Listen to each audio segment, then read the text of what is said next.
उपकार तुझे कसं विसरू मी, उपकार तुझे कसं विसरू मी, उपकार तुझे कसं विसरू मी, उपकार तुझे कसं विसरू मी, येशू माझ्या जीवनाचा उजगाड तारणहारा, येशू माझ्या जीवनाचा उजगाड तारणहारा. कोई कहे उपकार तुझे कसं विसरू मी, उपकार तुझे कसं विसरू मी, हो उपकार तुझे कसं विसरू मी, उपकार तुझे कसं विसरू मी, येशू माझ्या जीवनाचा उजगाड तारणहारा, येशू माझ्या जीवनाचा उजगाड तारणहारा, उजगाड तारणहारा. भस्म न हो गए हम तेरी दया, तेरा प्यार न होता कम तेरी दया, भस्म न हो गए हम तेरी दया, ओ तेरा प्यार न होता कम तेरी दया, ओ हर सुबह होती नहीं सच्चाई तेरी है महान, ओ हर सुबह होती नहीं सच्चाई तेरी है महान, ओ भस्म न हो गए हम तेरी दया, तेरा प्यार न होता तेरी दया, भस्म न हो गए हम तेरी दया, तेरा प्यार न होता तेरी दया, ओ हर सुबह होती नहीं सच्चाई तेरी है महान, ओ हर सुबह होती नहीं सच्चाई तेरी है महान. मैं जब भी आ गया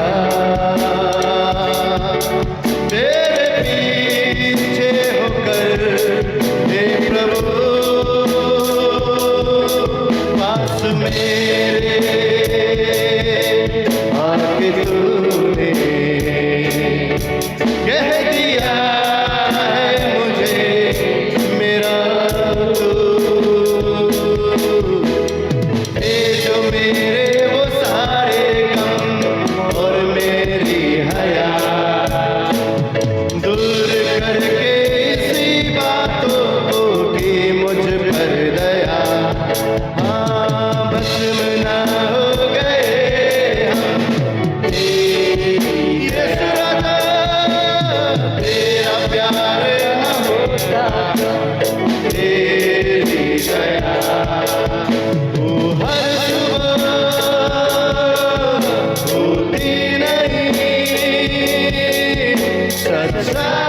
तेरी है महान। तो हर सुबह नहीं होती नहीं सच्चाई है महान। ना कोई है ना कोई था और ना होगा कोई तेरे समान। यीशुए सिर्फ मैं ही नहीं देता हूँ ये गवाह, सारी धरती कहे आसमान। ढूंढे तुझको ये मेरा मन, तू है कहाँ? मुझको दे तेरा दर्शन, फिर से हो दया। ढूंढे ढूंढे तुझको ये मेरा मन, तू है कहाँ? मुझको दे तेरा ये दर्शन, फिर से हो दया। ओ भस्म ना हो गए हम, तेरा प्यार ना होता कम। भस्म ना हो गए हम, तेरे यीशुए तेरा प्यार ना होता, तेरी दया हर सुबह होती नहीं सच्चाई तेरी है महान। हर सुबह होती नहीं सच्चाई तेरी है महान। ओ हो गए हम, तेरी दया तेरा प्यार ना होता कम, तेरी दया बस बड़ा हो गए हम। तेरी दया तेरा प्यार ना होता कम, तेरी दया कैसा तेरी दया है।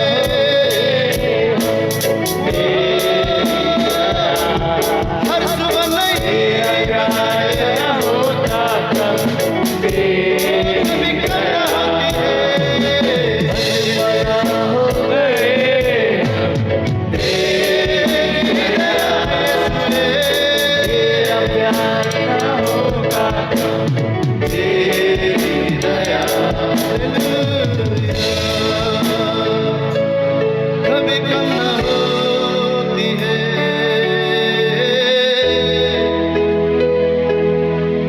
तेरी दया अटल है,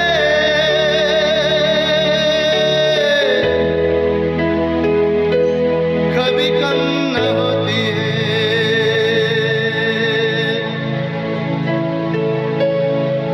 हो हम मिट नहीं गए, ये तेरी दया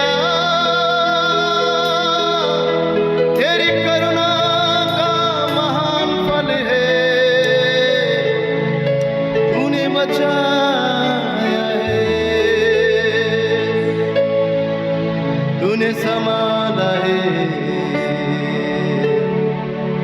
तू ही हमारा रखवाला, तू ही सहारा है। तू ही हमारी राह की रोशनी, तू ही हमारी रोटी है।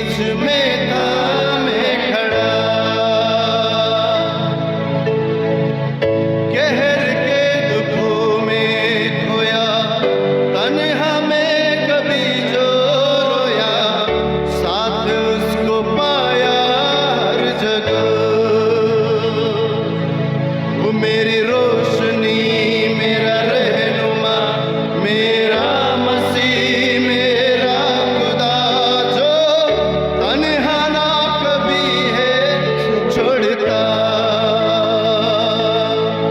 वो मेरी रोशनी मेरा रहनुमा मेरा मसीह मेरा खुदा जो तन्हा ना कभी है छोड़ता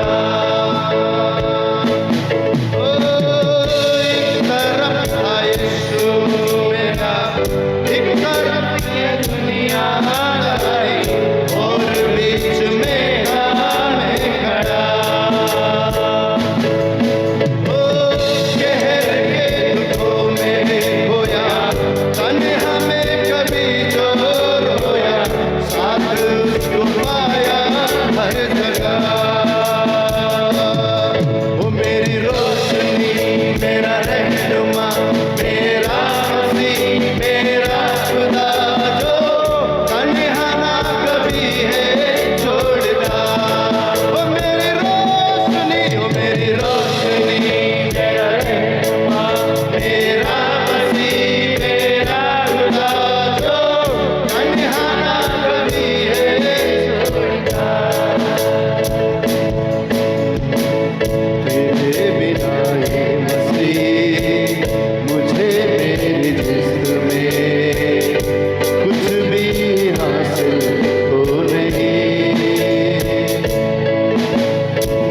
तेरे बिना ये मसीह मुझे मेरे जिस्म में कुछ भी हासिल हो नहीं He's my God in me, who stays with me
नहीं छोड़ने वाला परमेश्वर है।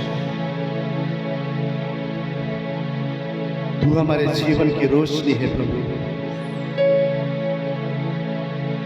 आज वो अंधकार हिस्सा तेरी उपस्थिति में प्रभु रोशनी हो जाए। हमारे जीवन का कोई भी ऐसा हिस्सा प्रभु जहां आज भी हमारी मनमानी है, आज भी अंधेरा है प्रभु, तेरी उपस्थिति में प्रार्थना करते हैं वहां रोशनी हो जाए यीशु के नाम से। अंधेरा मिट जाए यीशु के नाम से। अंधकार की कार्य मिट जाए यीशु के नाम से। जगह पर रोशनी आ जाए प्रभु, यीशु की रोशनी आ जाए। तू हमारा रोशनी है प्रभु। जो तेरे पीछे चलते हैं अंधकार में नहीं परंतु तो ज्योति के संतान है। इसी समय वो रोशनी मांगते हैं खुदा, रोशनी को मांगते हैं। अंधकार मिटता जाए यीशु के नाम से, मिटता जाए प्रभु जी। हम प्रार्थना करते हैं खुदा, लेट देयर बी लाइट। रोशनी हो जाए, रोशनी हो जाए, रोशनी हो जाए। अंधकार मिट जाए, तेरी रोशनी से भर दे प्रभु। मेरी रोशनी, मेरा रहनुमा, मेरा मसीह, मेरा खुदा, जो तन्हा ना कभी है छोड़ता। तू मेरी रोशनी, मेरा रहनुमा, मेरा खुदा, मेरा खुदा, जो तन्हा ना कभी है छोड़ता।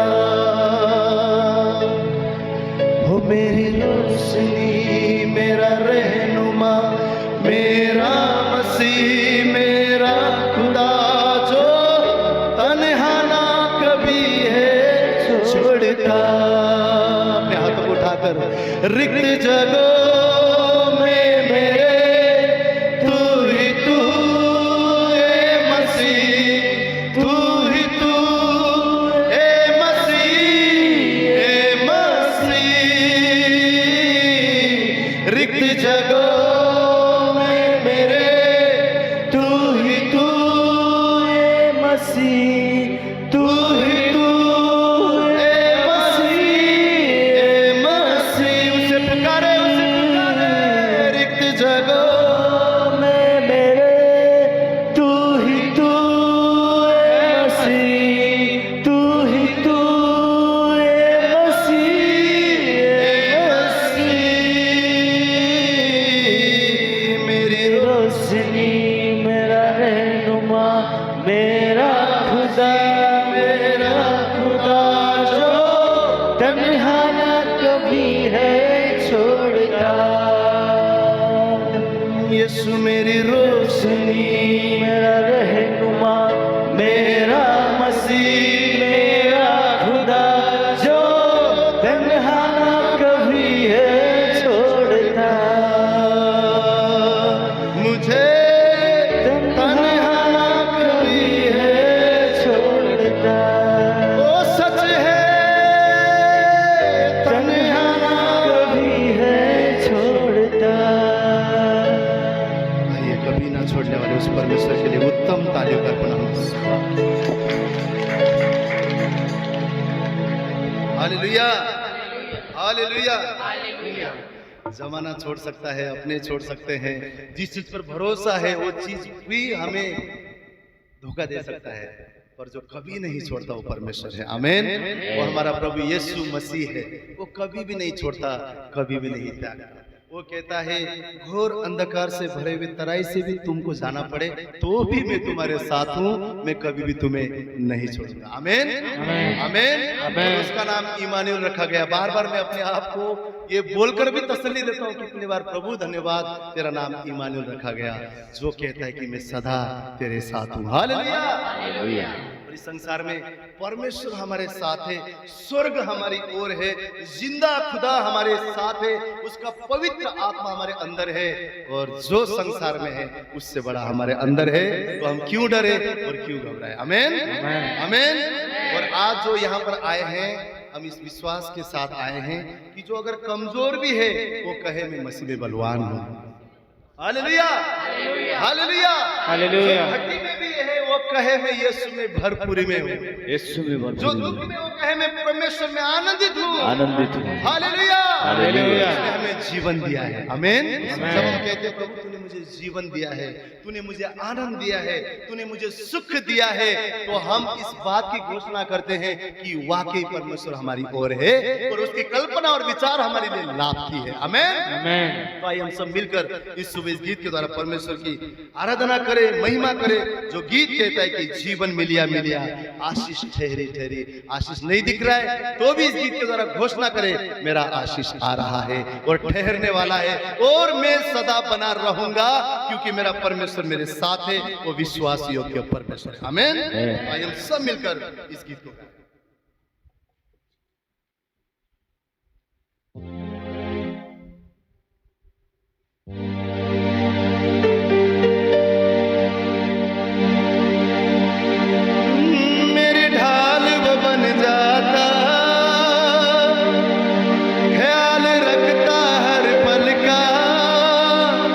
मेरे दुख सुख का साथी, मेरे संग संग चलता। सब जन कहे मेरी ढाल वो बन जाता, ख्याल रखता हर पल का, मेरे दुख सुख का साथी, मेरे संग वो चलता। सब कहे ना में अकना अकना, ना में थकना थकना, करूँगा महिमा महिमा ए खुदा। ना में थकना थकना, ना में अकना, करूँगा महिमा महिमा ए खुदा। बंधन टूट गए, गम भी मुक गए, अथरू सुख गए खुदा। ओ बंधन टूट गए, गम भी अथरू सुख गए। विश्वास के साथ गए, जीवन मिलिया मिलिया, तेरी बरकत आए खुदा। जीवन मिलिया, जीवन मिलिया, तेरी बरकत आए खुदा। जीवन मिलिया, जीवन मिलिया मिलिया, तेरी बरकत आए खुदा। ओ बंधन टूट गए, गम भी मुक गए, अथरू सुख गए खुदा। विश्वास से ओ बंधन टूट गए, गम भी मुक गए, अथरू सुख गए खुदा। जीवन मिलिया, जीवन मिलिया मिलिया,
जीवन मिलिया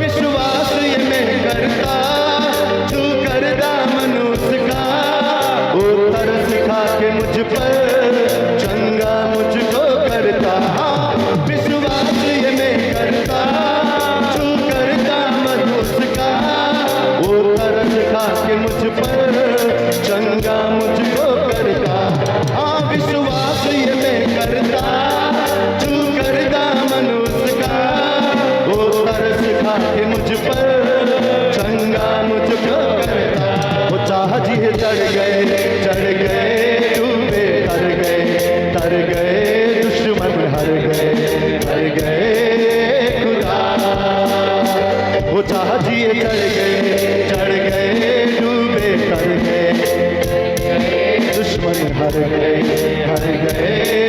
खुदा बंधन टूट गए कमरे मुक गए अथरू सुख गए खुदा बंधन टूट गए कमरे मुक गए अथरू सुख गए खुदा जीवन मिलिया ठहरे बरकत आए मेरे जीवन मिलिया ठहरे बरकत आए खुदा जीवन मिलिया ठहरे बरकत आए खुदा वो गम भी मुक गए अथरू सुख गए बंधन टूट गए खुदा वो बंधन टूट गए गम भी मुक गए अथरू सुख गए खुदा जीवन मिलिया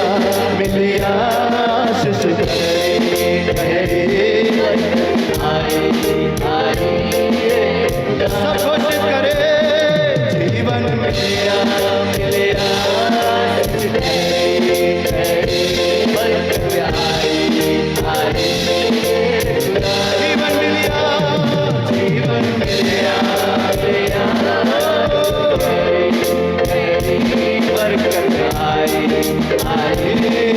खुदा वो जीवन मिलिया खुदा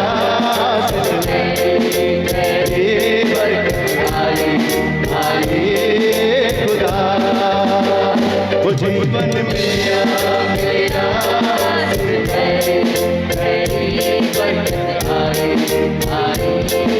खुदा वो बंधन टूट गए मुक गए अथरू सुख गए खुदा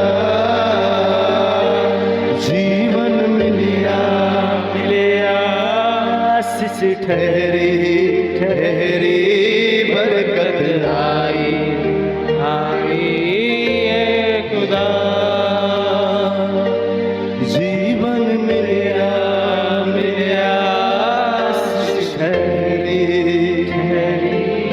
बरकत आई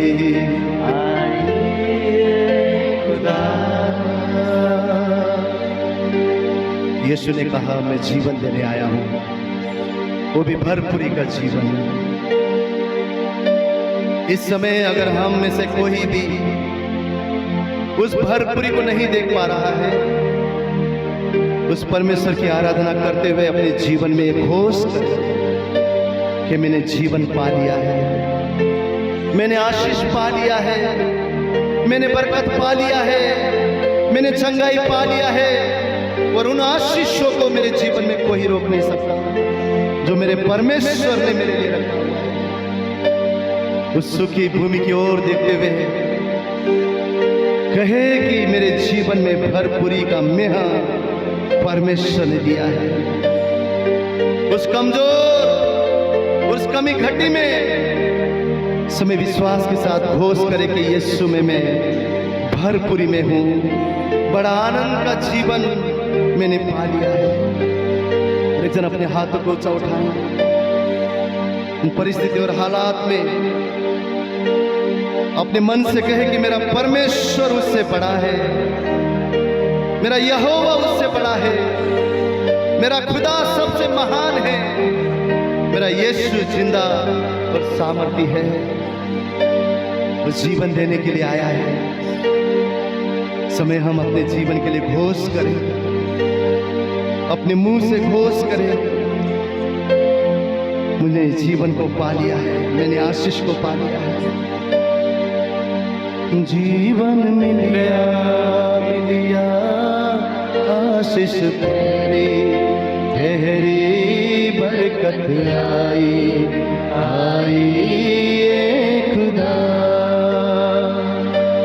जीवन मिलिया मिलिया आशीष तेरी, तेरी बरकत आई खुदा।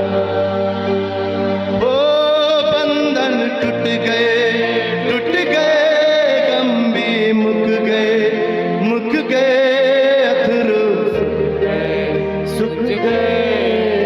उस प्रभु को धन्यवाद हो।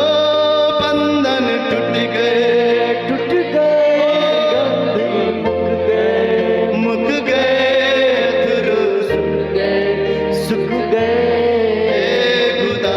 तेरे आने से यीशु बंधन टूट गए, टूट गए, गंभी मुक गए, अथरू सुख गए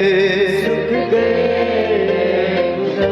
तेरे आने से जीवन मिलिया मिलिया आशीष तेरी, बरकत आई आई खुदा। हाँ जीवन मिलिया मिलिया आशीष ठहरी ठहरी, बरकत आई आई। हम घोष करते हैं जीवन मिलिया मिलिया आशीष ठहरी, आशीष आई है, बरकत आई आई खुदा। जीवन मिलिया मिलिया आशीष ठहरी ठहरी, बरकत आई आई खुदा। ओ मेरी ढाल वो बन जाता, ख्याल रखता हर पल का, मेरे दुख सुख का साथी, मेरे संग संग चलता। मेरी ढाल वो बन जाता, ख्याल रखता हर पल का, मेरे दुख सुख का साथी, मेरे संग संग चलता। ना मैं अकना अकना, ना मैं थकना थकना, करूँगा महिमा महिमा यीशुआ। ना मैं अकना अकना, ना मैं थकना थकना, करूँगा महिमा महिमा यीशुआ। ओ बंधन टूट गए, टूट गए, गंभी मुक गए, अथरू सुख गए, सुख गए यीशुआ। तेरे आने से बंधन टूट गए, टूट गए, गंभी मुक गए, अथरू सुख गए खुदा। जीवन मिलिया मिलिया आशीष तेरी, बरकत आई खुदा। जीवन मिलिया मिलिया आशीष ठहरी ठहरी, बरकत आई खुदा।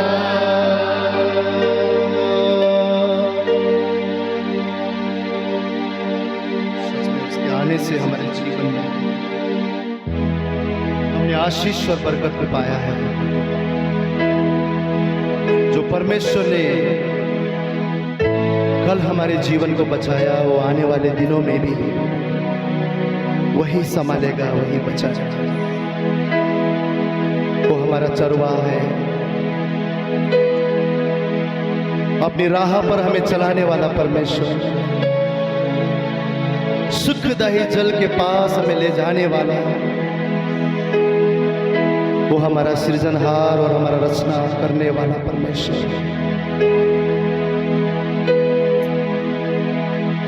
यीशु कहते हैं कि जो मेरा भेड़ है मेरी आवाज को सुनता है।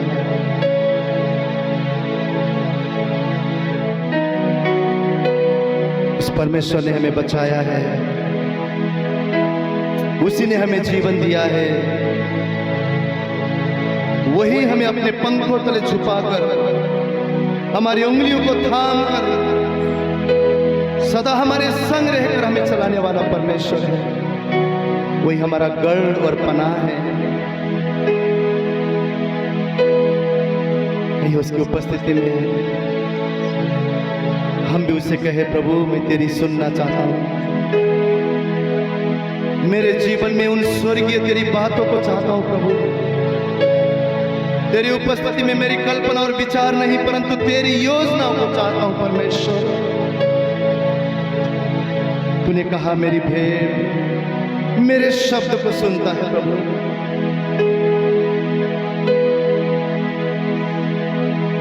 तू पुकारे मैं आऊं, तू सुनाए मैं सुनूं। तू पुकारे मैं आऊं, तू सुनाए मैं सुनूं। यीशु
यीशु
तू चला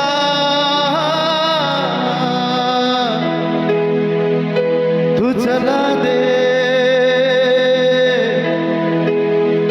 इन हाथों को थाम कर, तू आगे बढ़ा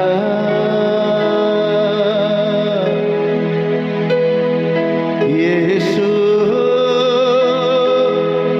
तू हमारा चरवाहा है, तेरे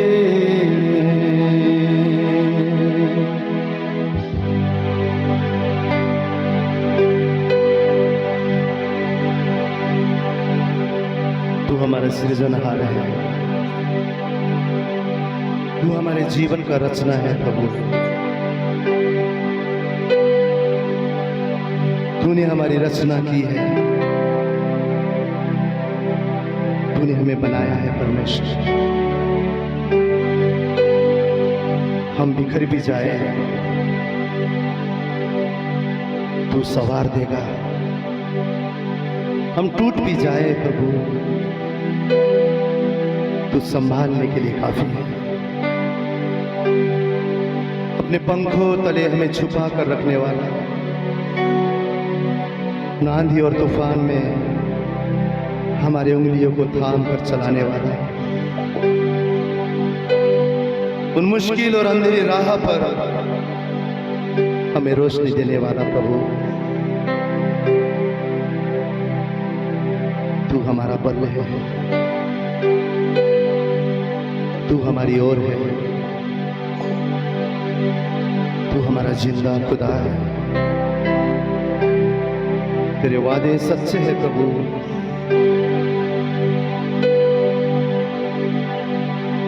पंखों तले तू छिपाएगा मुझे, उंगलियों को मेरी थाम के तू चलाएगा मुझे।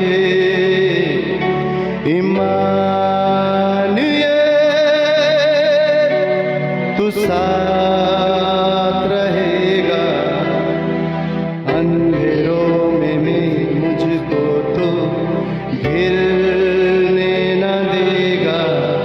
पंखों तले तू छिपाएगा मुझे,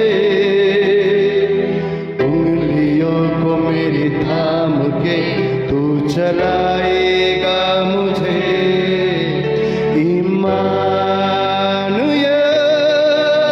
तू साथ रहेगा, अंधेरों में भी मुझको तू गिरने न देगा।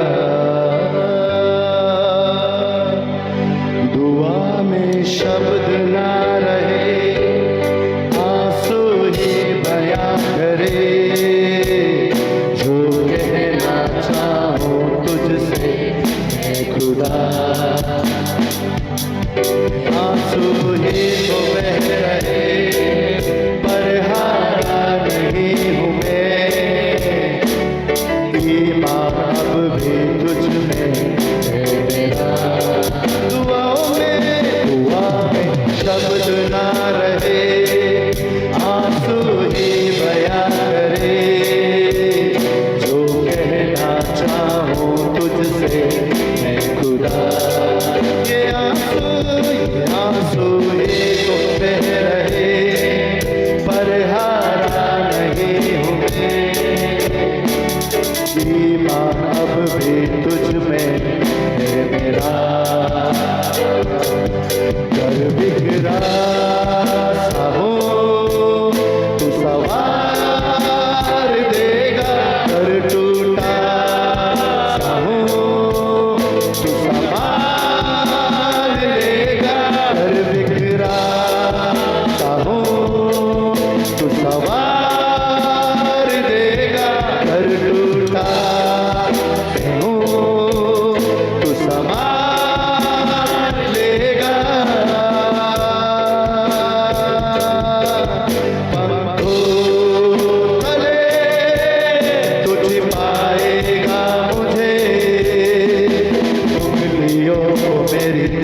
के तू चलाएगा मुझे।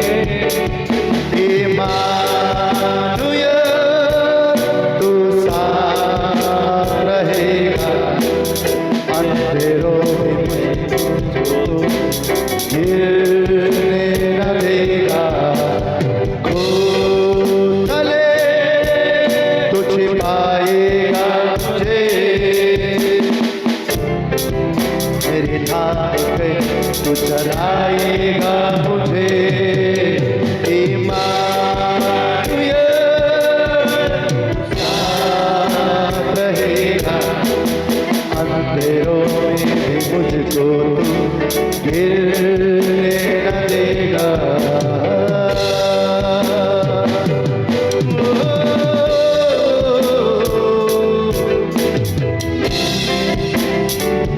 आया हूँ पास में तेरे, लेके सारी ख्वाहिशें, पर सबसे ज्यादा तू चाहिए। कोई समझे ना मुझे, चाहे कोई कुछ कहे, मुझे सबसे ज्यादा तू ही चाहिए। आया हूँ पास में तेरे, लेके सारी ख्वाहिशें, पर सबसे ज्यादा तू चाहिए। कोई समझे ना मुझे, चाहे कोई कुछ कहे, मुझे सबसे ज्यादा तू चाहिए। बिखरा सा हो तू संवार देगा, घर टूटा से हो तू संभाल लेगा। घर बिखरा सा हो तू संवार देगा, घर टूटा से हो तू संभाल लेगा। पंखों तले तू छिपाएगा मुझे, उंगलियों को मेरे काम के तू चलाएगा मुझे। इम्मानुएल तू साथ रहेगा, अंधेरों में भी मुझको तू गिरने देगा। पंखों तले तू छिपाएगा मुझे, उंगलियों को मेरी थाम के तू चलाएगा मुझे। इम्मानुएल तू साथ रहेगा, अंधेरों में भी मुझको तू गिरने न देगा। पंखों तले तू छिपाएगा मुझे, उंगलियों को मेरी थाम के तू चलाएगा मुझे। इम्मानुएल तू साथ रहेगा, अंधेरों में भी मुझको तू गिरने न देगा।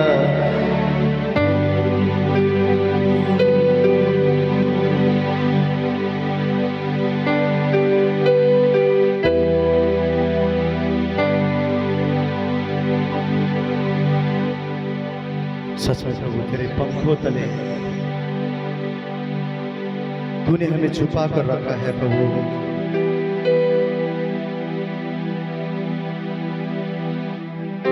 तूने अपनी बाहों में हमें संभाल कर रखा हुआ है प्रभु जी। हम तेरे लिए अनमोल हैं परमेश्वर। अपने लहू का एक एक कतरा देकर तूने हमें खरीदा है। तू हमारा अब्बा, हम तेरी संतान हैं।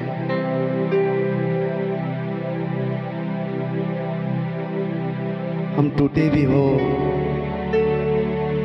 तो भी तू बिखरने नहीं देगा, तू हमें संभाल लेगा परमेश्वर। हम बिखर भी गए हैं प्रभु, तो भी तू सही आकार दे सकता है, क्योंकि तू हमारा चरवाहा है। उन 99 को छोड़कर एक की खोजी करने वाला पिता, तू हमारी चिंता करने वाला परमेश्वर है, तू हमारी सुधि लेने वाला परमेश्वर है। हमारे बालों को भी तूने गिना है प्रभु, अपने हथेली पर हमारे नाम को तूने लिखा है, हमारे चित्र को तूने बनाया है परमेश्वर।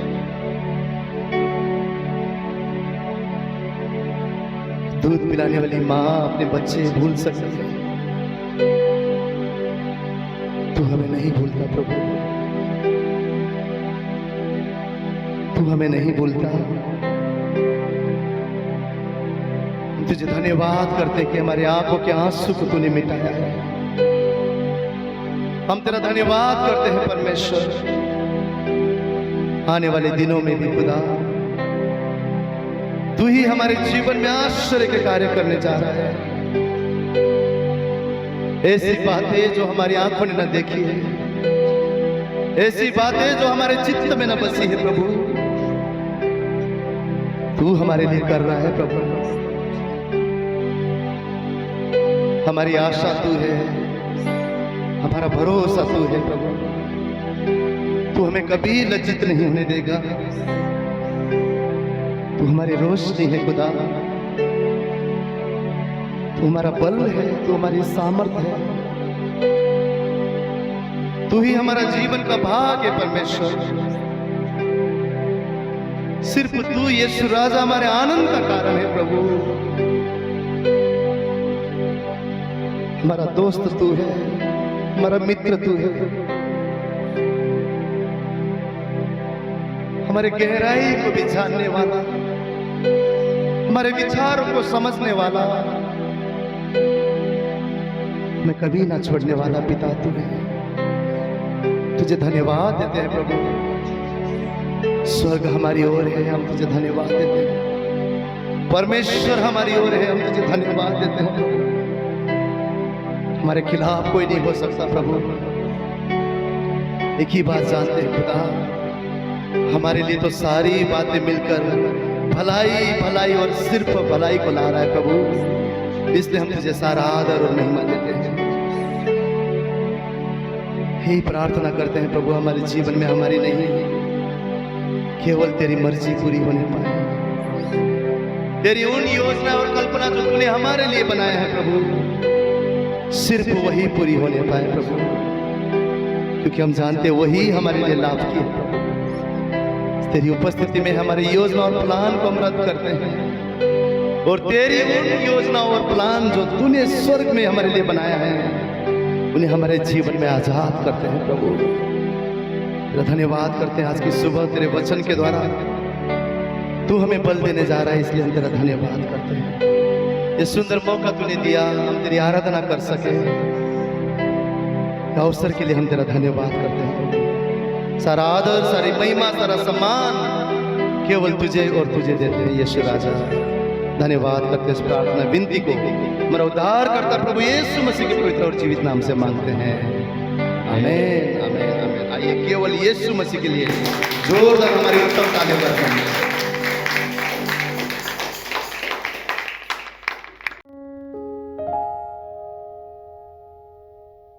चलिए आज हम सब चलेंगे निर्गमन में। निर्गमन की पुस्तक उसका 10वां अध्याय। हम सब जानते हैं इस घटना को, फिरौन के बारे में सब जानते हैं। फिरौन के बारे में, फिरौन कौन है? एक दुष्ट राजा है जो क्या कर रहा है, इजराइलियों को जाने नहीं दे रहा।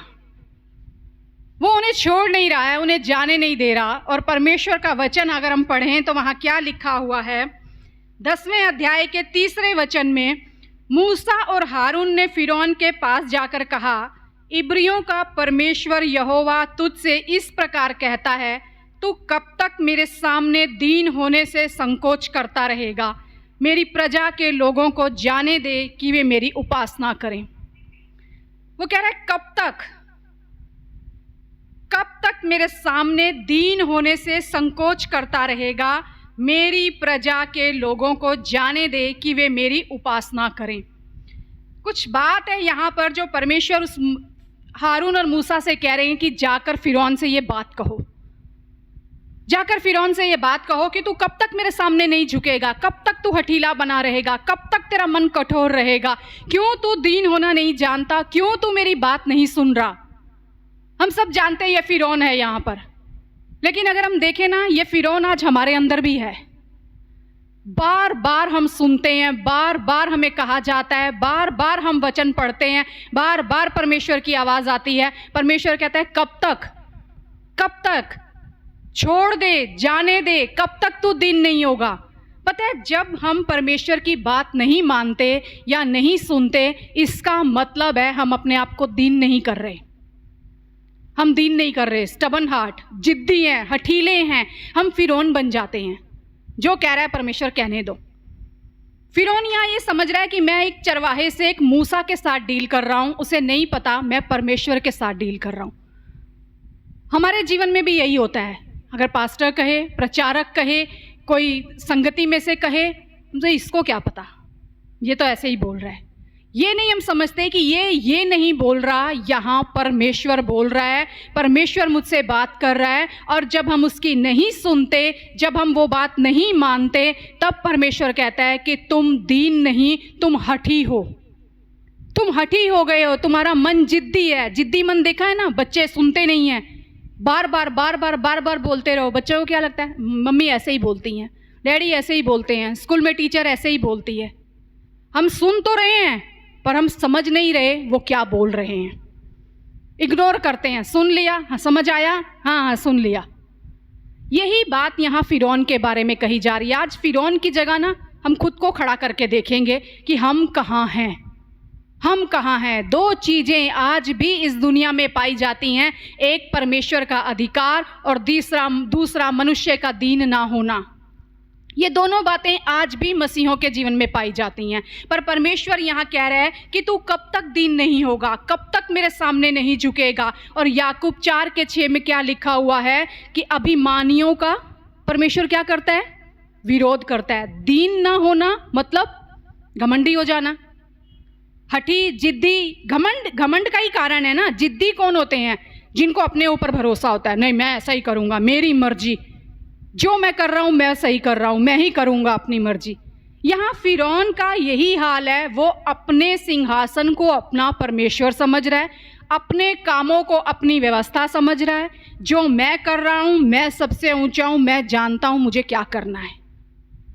जब हम ये चीज़ें अपने अंदर ले आते हैं ना, तब परमेश्वर कहता है तुम्हारे अंदर नम्रता नहीं है, अब तुम्हारे अंदर अभिमान आ गया है, अब तुम्हारे अंदर अपना मैं आ गया है, अब तुम्हारे अंदर अपनी मर्जी आ गई है, अब तुम्हारे अंदर अपनी इच्छाएं आ गई हैं। और जानते हैं जब हम ये काम करने लगते हैं ना, तब हम बड़ी मुसीबत में फंसते हैं, बड़ी मुसीबत में हम फंसते हैं। जबकि परमेश्वर कहता है कि तुम मनुष्य का सामना नहीं करते, उस समय तुम मेरा सामना कर रहे होते हो, मेरा सामना कर रहे होते हो। और यहाँ वचन क्या कहता है, याकूब 4:6 में, परमेश्वर अभिमानियों का विरोध करता है। कौन विरोध करता है? परमेश्वर करता है। फिर मनुष्य नहीं करते उस घमंड का विरोध। कभी कभी हमें लगता है ये मनुष्य मेरे सामने खड़ा है, नहीं, तब परमेश्वर अभिमानियों का विरोध करने लगता है, क्योंकि परमेश्वर कह रहा है तू मेरे आगे कब तक नहीं झुकेगा। अगर तू नहीं झुकेगा तो फिर मुझे झुकाना आता है। सीधा स्पष्ट मतलब हुआ ना, अगर तू खुद नहीं झुकता तो मुझे झुकाना आता है, फिर मैं विरोध करूंगा तुम्हारा। हम समझते हैं नहीं, परमेश्वर ये बातें तो मेरे जीवन में है ही नहीं। दीन होना परमेश्वर के आगे समर्पण करना है, और जिद्दी होना अपने अधिकार में चलना है। दो अधिकार है, एक मेरा अधिकार, एक परमेश्वर का अधिकार। अगर मैं अपने अधिकार में चल रहा हूं, मैं घमंड में चल रहा हूं, अभिमान में चल रहा हूं। अगर मैं समर्पण में चल रहा हूं, मैं परमेश्वर के अधिकार में चल रहा हूं, मैं नम्रता में चल रहा हूं, मैं दीनता में चल रहा हूं। दो बातें हैं। फिरौन तू कब तक नहीं झुकेगा मेरे सामने? आज अपने आप से बात कीजिए, अपने आप के से सोचिए, प्रभु कहाँ मैं नहीं झुक रहा हूँ? ऐसा नहीं मैं तो सबका आदर करता हूँ, मैं सबका सब कुछ मानता हूँ, मैं तो पासवान की बड़ी इज्जत करता हूँ, कलीसिया में सबकी इज्जत करता हूँ। ये झुकना नहीं है। यहाँ फिरौन को किस बात पे परमेश्वर कह रहा है? परमेश्वर कह रहा है मेरे लोगों को जाने दे, मेरे लोगों को छोड़ दे, मेरे लोगों को जाने दे। और परमेश्वर का वचन 2 कुरिन्थियन 5:17 में कहते हैं, देखो पुरानी सारी बातें बीत गई, अब हम कौन है? मसीह में नई सृष्टि।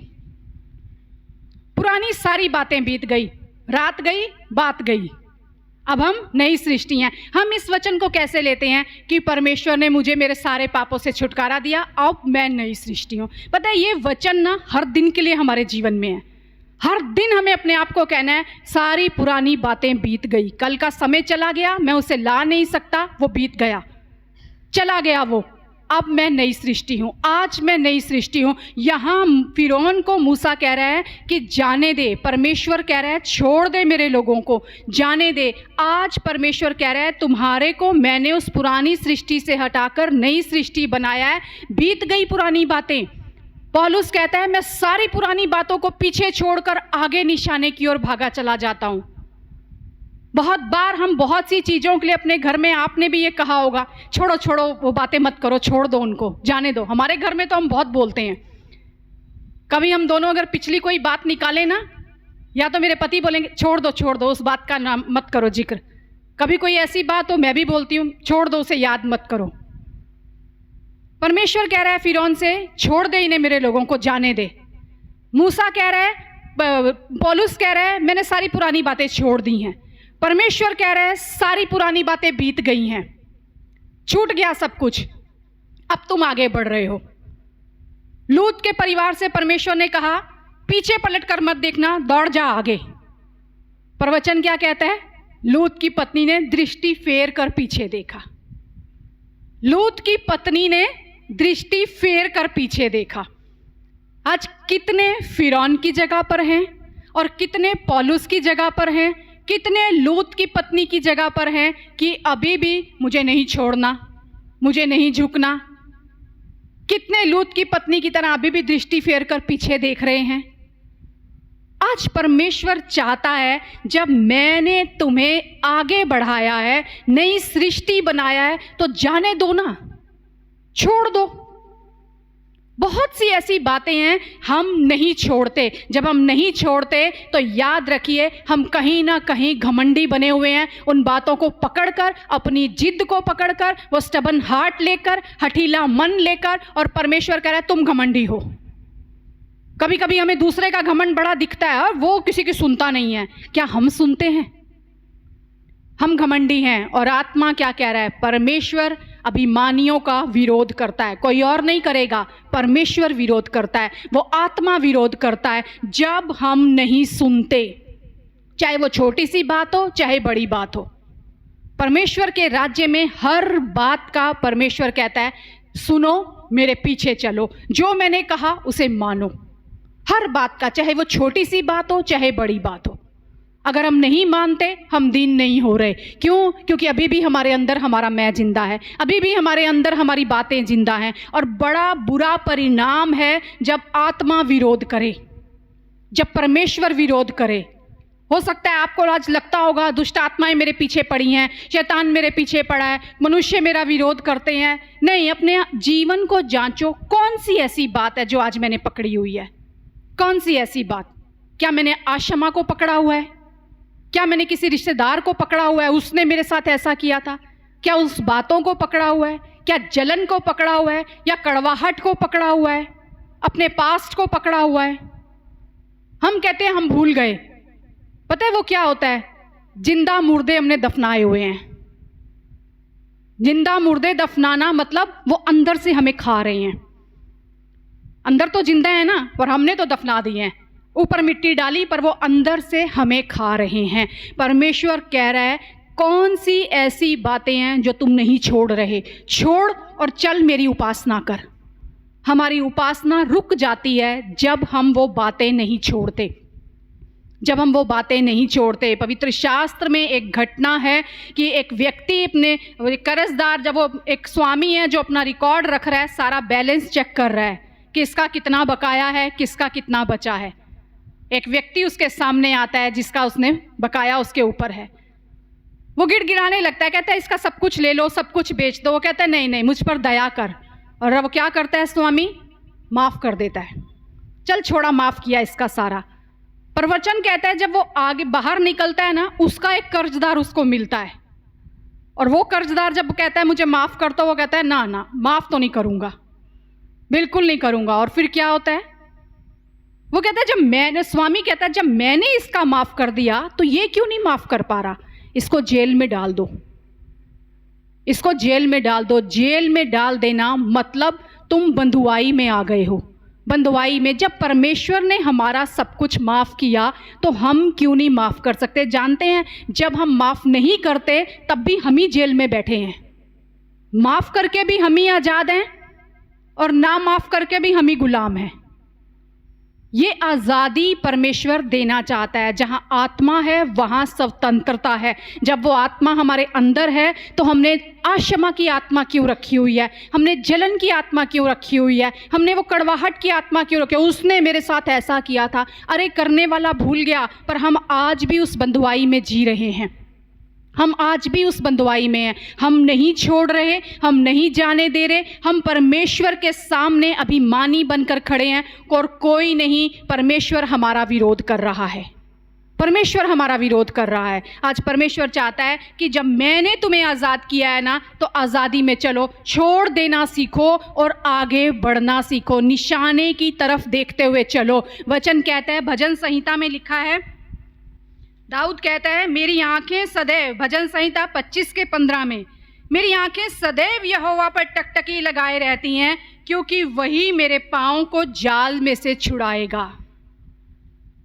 आप बंधुआई में हैं, आप बंधे हुए हैं, और उससे भी बड़ा पता है, आप फंदे में हैं। आप फंदे के अंदर हैं। यहाँ इसके फिरौन के लिए पता है लोगों ने क्या कहा? उसके कर्मचारियों ने उसको आकर, अगर 10वें अध्याय में ही हम देखते हैं ना, निर्गमन के 7वें वचन में लिखा है, तब फिरौन के कर्मचारी उससे कहने लगे, वह जन कब तक हमारे लिए फंदा बना रहेगा? कह रहा है जिसे तू छोड़ नहीं रहा ना, वो हमारे लिए फंदा बन गया है। आज कितने फंदे में जकड़े हुए हैं, कितने फंदे में हैं। कौन सी ऐसी चीज है जो हमने अभी तक नहीं छोड़ी? कोई ना कोई ऐसी बात जो हमने नहीं छोड़ी। मुश्किल है छोड़नी चीजें। फिरौन के लिए बड़ा मुश्किल हो रहा है छोड़ना। वो कहता है बस इतना आगे जाने दूंगा, वहां तक जाना, ज्यादा दूर मत जाना। ये बाइबल में अगर हम पढ़े ना, कई जगह लिखा है, फिरौन कहता है खाली पुरुष जाओ, फिर कहता है खाली स्त्रियां जाओ, फिर कहता है ठीक है इतने तक जाओ, जाओ और जाके वापिस आ जाओ। फिर वो कहता है केवल थोड़ी दूर तक जाना, फिर वापिस आ जाना। ये फंदा हमारे लिए है। जब हम फंदे में फंसते हैं ना, फंदा अपनी ओर ही हमें खींचता है, और ये शैतान का सबसे बड़ा फंदा है। आज हमारे जीवन में क्या हम नहीं छोड़ रहे? संसार को हम नहीं छोड़ रहे, अपनी इच्छाओं को हम नहीं छोड़ रहे, अपनी अभिलाषाओं को हम नहीं छोड़ रहे, उस आशमा को हम नहीं छोड़ रहे, या वो लोग जिन्होंने हमारे साथ बुरा किया उन्हें हम नहीं छोड़ रहे। ये सारे फंदे हैं जिनमें हम जकड़े हुए हैं, जिनमें हम जकड़े हुए हैं। और ये फंदे हमारे जीवन में हमें क्या करते हैं? आगे नहीं बढ़ने देते। साउथ अफ्रीका में ना एक जगह है, वहां बंदरों को पकड़ा जाता है, बंदर पकड़ने वाले आते हैं। तो वो क्या करते हैं? बंदर जंगल में पेड़ों में उछलते हैं, वो पेड़ों के ऊपर ना ऐसे एक होल टाइप करके उसके अंदर ना छोटे छोटे बनाना रख के उन पेड़ों पे लगा देते हैं। थोड़े छोटे छोटे ऐसे कुछ घोंसले टाइप ले लो या लकड़ी के कुछ भी, वो एक उसके अंदर छोटे छोटे बनाना रख के ना जगह जगह पेड़ों पे लगा देते हैं कि बंदर आएगा और अपनी पसंद की चीज से। बंदर को किससे फंसाया जाता है? केला देके। ये फंदा यही है, शैतान यही करता है ना। चूहे को पकड़ने के लिए पकड़े होंगे सबने चूहे, चीज लगा देते हैं पिंजरे में। शेर को पकड़ने के लिए बकरी का बच्चा। तो वो बंदर को पकड़ने के लिए क्या करते हैं? जगह जगह पेड़ों पे ना ऐसे वो लकड़ी के होल से बना के उनमें बनाना रख देते हैं। जो बंदर तो समझदार है, उसकी ट्रिक जानता है। वो तो देखता भी नहीं है और सीधा भागता है वहाँ से कि ना तो इसकी खुशबू मुझे अपनी तरफ खींचे, ना इसका ध्यान मेरी तरफ जाए, मेरा ध्यान उसकी तरफ जाए। लेकिन जो बंदर बेचारे ना अपनी अभिलाषाओं पे काबू पा सकते हैं, ना अपनी इच्छाओं पे काबू पा सकते हैं, ना अपनी आँखों पे काबू पा सकते हैं, वो क्या करते हैं, वो बनाना की तरफ जाते हैं। और वो इतने चालाक है ना शिकारी, वो इतना सा होल बनाते हैं कि हाथ बड़ी आसानी से अंदर चला जाए, हाथ बड़ी आसानी से अंदर चला जाए उनका। और ऐसा ही होता है, बहुत से बंदर निकल जाते हैं, भाग जाते हैं, पर एक बार एक बंदर उसमें फंस जाता है। वो अपना हाथ डालता है, हाथ तो उसने अंदर डाल लिया, अब वो बनाने को भी उसने पकड़ लिया, पर वो बाहर नहीं निकाल पा रहा हाथ को, हाथ उसका बाहर नहीं आ रहा और वो बनाना भी नहीं छोड़ रहा। अगर बनाना छोड़ दे तो उसका हाथ बाहर आ जाएगा, पर वो उस बनाने को ऐसे पकड़ा हुआ है, ना वो उसे छोड़ रहा है और ना अपना हाथ बाहर निकाल रहा है। और इतने में पीछे से शिकारी आता है और ऐसा उसे जाल में फंसाता है कि वो उस बंदर को पकड़ लेता है। और जानते हैं बंदर ना वहाँ मर जाता है और बंदर का हाथ के अंदर केला है और बंदर वहीं हाथ लटकाए हुए मरता है। ये फंदा है ना, शैतान ऐसे ही फंदा आपके लिए लाएगा, आपकी पसंदीदा चीज उसमें रखकर। इसके अंदर से आशा नहीं निकल रही, इसी से मैं इसे फंसाऊंगा, इसके अंदर से गुस्सा नहीं निकल रहा, यही इसका फंदा ठहरेगा। इसके अंदर इसकी अब इच्छाएं हैं ना, जो चीज़ें आपको पसंद होंगी ना, आप देखना बार बार आपके आगे आएंगी, बार बार। जो दोस्त आपको बड़े पसंद होते हैं ना, कई बार आप घर में सोचोगे अब इससे बात नहीं करूंगा क्योंकि ये पूरा संसार है, लेकिन वो ऐसे बार बार आपके सामने आएंगे ना, आपके अंदर नहीं ये तो कितना अच्छा है, मैं ऐसे ही शायद गलत सोच रहा हूँ। ये शैतान का फंदा है जो आपकी पसंदीदा चीज़ों को आपके सामने लाकर रखता है और आप बड़ी आसानी से, परमेश्वर का वचन कहता है आँखों की अभिलाषा, वो आँखों की अभिलाषा हमें दिखती बड़ी अच्छी है और हम उसमें फंस जाते हैं। हमें सुनता बड़ा अच्छा है, हम उसमें फंस जाते हैं। कितनी टेम्पटिंग चीज़ें हैं, हम उसमें फंस जाते हैं। ये फंदे हैं। परमेश्वर कह रहा है छोड़ो ये जो तुम्हारी अभिलाषाएं हैं, तुम्हारी इच्छाएं हैं, तुम्हारे जो आशमा है, तुम्हारी जो बातों को तुम नहीं छोड़ पाते, मत दृष्टि फेर कर पीछे देखो, नमक का खंबा बन जाओगे।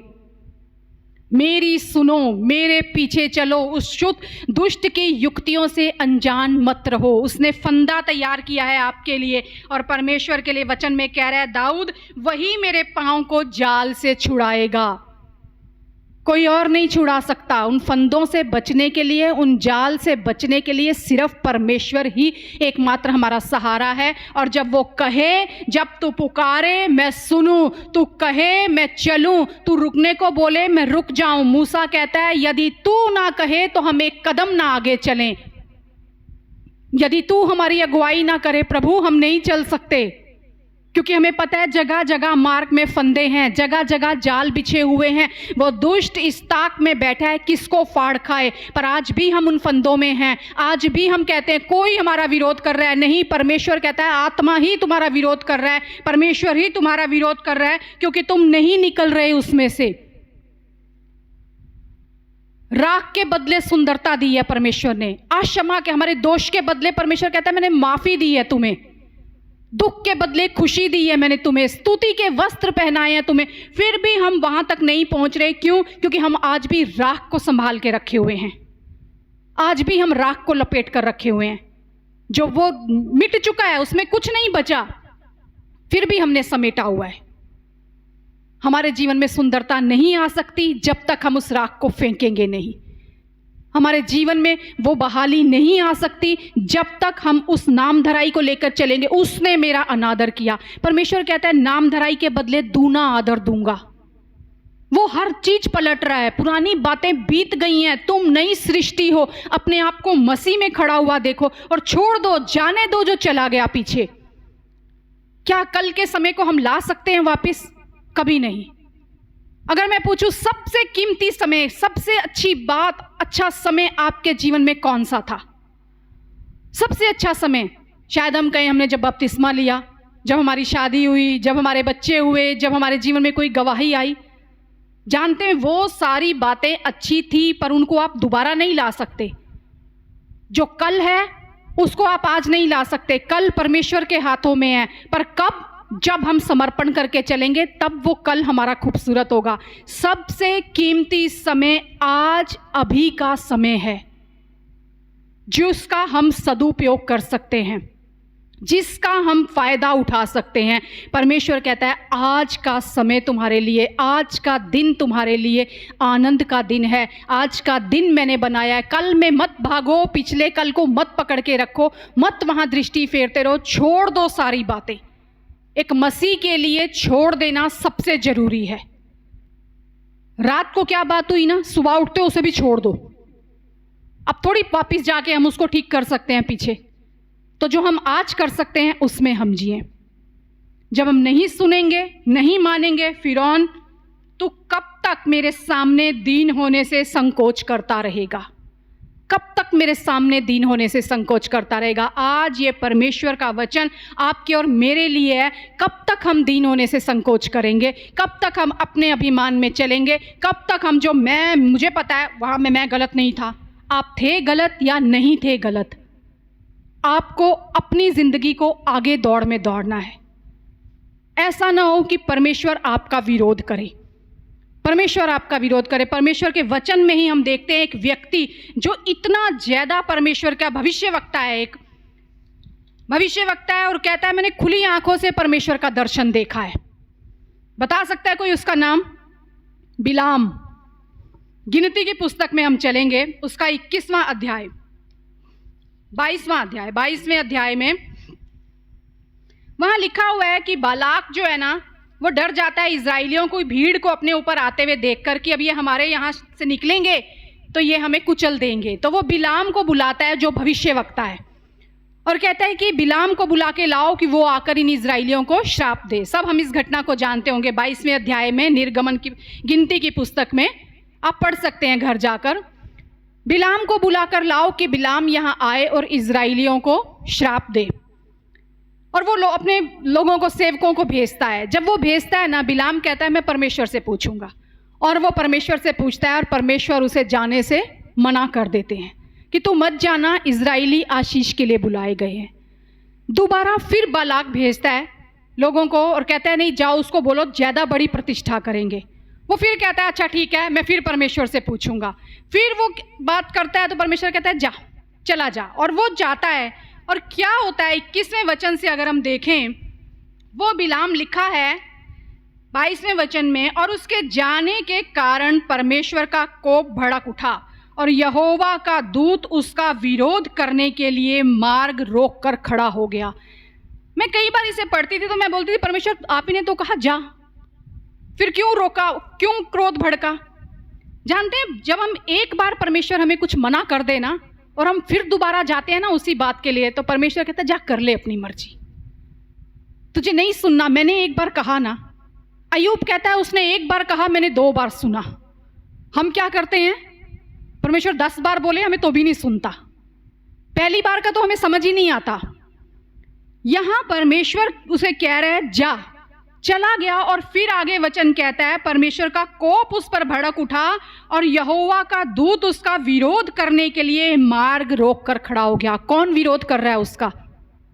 परमेश्वर का दूत, कोई और विरोध नहीं कर रहा, दूत स्वयं विरोध कर रहा है। तूने मेरी बात नहीं मानी, एक बार जब मैंने मना कर दिया तो फिर दोबारा आ गया वही बात पूछने। यह हमारे साथ भी होता है, पता है कई बार किसी को एक बार सलाह दो ना, वो नहीं मानते, वो दोबारा फिर आते हैं, फिर हम यही कहते हैं देख लो ब्रदर आपको जैसा ठीक लगता है, क्योंकि हमें लगता है अब थोपेंगे थोड़ी उनके ऊपर। अगर वो नहीं मान रहे, एक बार में बोल दिया, समझ आनी चाहिए बात। परमेश्वर का भी यहाँ यही हाल है। और क्या हो रहा है आगे, वह अपनी गधी पर सवार होकर जा रहा था और उसके संग उसके 2 सेवक भी थे, और उस गधी को यहोवा का दूत हाथ में नंगी तलवार लिए हुए मार्ग में खड़ा दिखाई पड़ा। किसको दिख रहा है? गधी को दिख रहा है। जब हम अभिमानी होते हैं ना, सबसे पहले हम अंधे हो जाते हैं, हम सुनते नहीं हैं, मतलब हम अपनी मैप पर चल रहे हैं, हमें दिखना बंद हो जाता है। फिर कुछ भी हमें सामने दिखे सब अच्छा ही दिखता है, सब लुभावना ही दिखता है, सब मन भावना ही दिखता है, बहुत अच्छी बात है। यहां क्या हो कह रहा है वचन, उसे दिखा ही नहीं। भविष्यवक्ता जो ये बात कहता है मैं खुली आंखों से दर्शन देखता हूं, उसे खुली आंखों से दूत नजर नहीं आया। और नजर किसे आया? गधी को, गधी को नजर आया। गधी, प्रभु गधी को क्यों नजर आया? क्योंकि गधी सबसे नम्र पशु है। विरोध करता हूं किसका? अभिमानियों का। और नम्र पर, दीनों पर क्या करता हूं? अनुग्रह करता हूं। उस गधी के ऊपर अनुग्रह हुआ कि दूत उसे दिखाई देने लगा, उसकी आंखें खुल गई, भविष्यवक्ता की आंखें बंद हो गई। ये है जब परमेश्वर हमारा विरोध करने लगता है। ये है जब हम अपने अभिमान में चलने लगते हैं, हमें कुछ दिखता नहीं है, दिखना बंद हो जाता है। और यहाँ वचन कह रहा है, वो गधी को दिख गया नंगी हाथ में तलवार लिया हुआ दूत, वो मार्ग में खड़ा दिखाई पड़ा और गधी मार्ग छोड़कर खेत में चली गई। और वो क्या कर रहा है? उसे मार रहा है, उसे मार रहा है कि तू पीछे क्यों हट रही है। वो बिलाम उसे मार रहा है। और आगे वचन कहता है कि वो गधी उस बिलाम को लिए लिए नीचे बैठ गई। इतना ही नहीं, वो फिर उसको बोलता है कि क्यों तू बैठी क्यों? और गधी बोलने लगी। पहले गधी को दिख रहा है, फिर गधी को बोलने भी लगी गधी। सोचिए, जब नम्र होंगे ना आप, तब परमेश्वर का अनुग्रह भी होगा, आपकी आत्मिक आंखें खुलेंगी, परमेश्वर आपके मुख को खोलेगा। और उससे भी बड़ी बात, गधी सीधा जवाब दे रही है बिलाम को, और बिलाम को समझ ही नहीं आ रहा है गधी बोल रही है। वो भी उससे बातचीत कर रहा है। क्या ये साधारण बात थी कि मनुष्य के साथ गधी बात कर रही है? बिलाम उससे कन्वर्सेशन कर रहा है, पर उसको ये समझ नहीं आ रहा ये कैसे बोलने लग गई। कुछ तो हुआ होगा। चर्च में कोई पहली बार आए ना, और अगर कोई ऐसे ही कुछ भी बोलने लगे तो आज भी मसीह कहते हैं और ये पहले ही दिन अभिषेक उतरा, वो अन्य भाषा बोलने लग गया, है ना। कई बार मसीह ऐसे भी हैं, बोलने लगते हैं और ये पहले दिन ही उस पर इतना अभिषेक उतरा, वो अन्य भाषा बोलने लगा। ऐसा नहीं होता। पर यहाँ पर क्या है, गधी देख रही है, गधी बोल रही है, और यहाँ बिलाम को पता ही नहीं चल रहा।